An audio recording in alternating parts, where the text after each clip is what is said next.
Hoy vamos a ver una estrategia sobre el petróleo, el crudo Brent en concreto.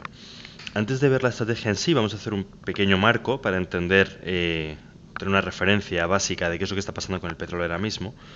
Y yo creo que lo fundamental que tenemos que saber es que el petróleo está cayendo por razones muy claras, y es porque hay una sobreoferta del hidrocarburo en el mercado. En la última reunión de la OPEP, cuando probablemente mucha gente pensaba que se tomarían medidas para reducir el suministro, la producción de crudo en los países de la OPEP, para volver a subir el precio otra vez a niveles un poco más razonables, pues ellos tomaron la decisión contraria.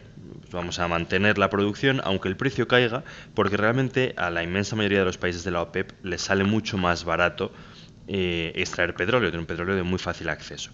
Entonces, uno de los motivos de hacer esto era expulsar del mercado a agentes que producían petróleo por vías alternativas, pues, por ejemplo el fracking o por ejemplo la técnica del shale.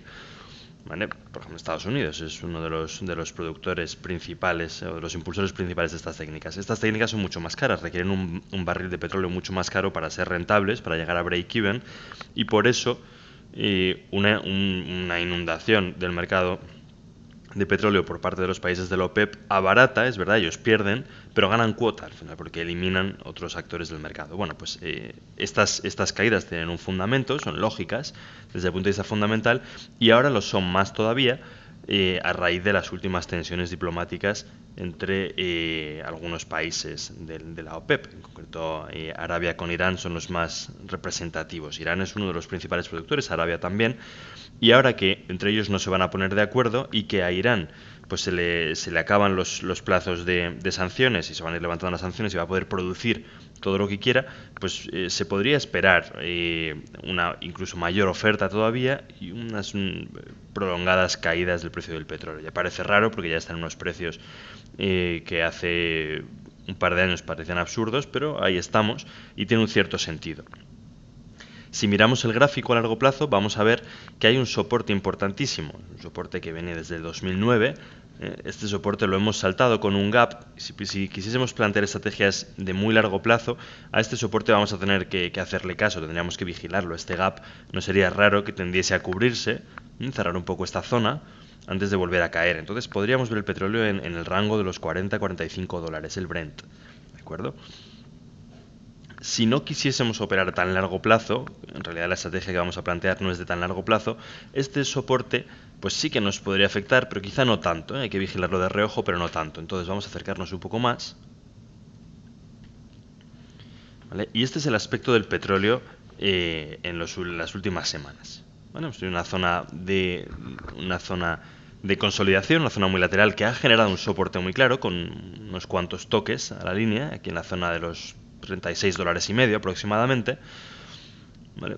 Y luego hemos tenido un desplome hasta aquí abajo, hasta la zona de los 32 y medio, más o menos, ¿vale? Y ahora estamos recuperando hacia arriba. Si aquí lanzamos unos Fibonacci, unos niveles de Fibonacci, nos vamos a dar cuenta de que el último rebote, y además está formando un triple techo, coincide con bastante exactitud con el nivel 38.2 de retroceso de Fibonacci.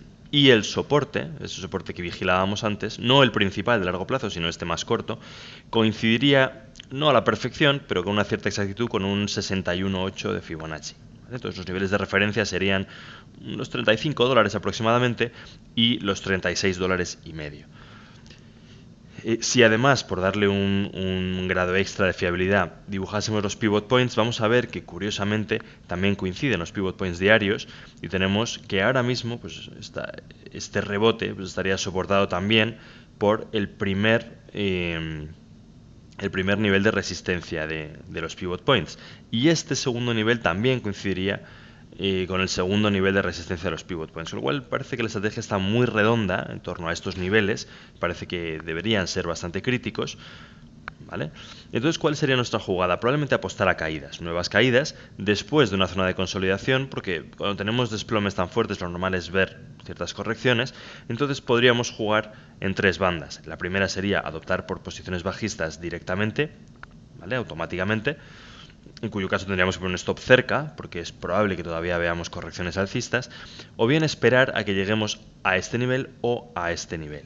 Este nivel Si bien desde el punto de vista técnico es mucho más sólido, también es verdad que es menos probable que se alcance a corto plazo.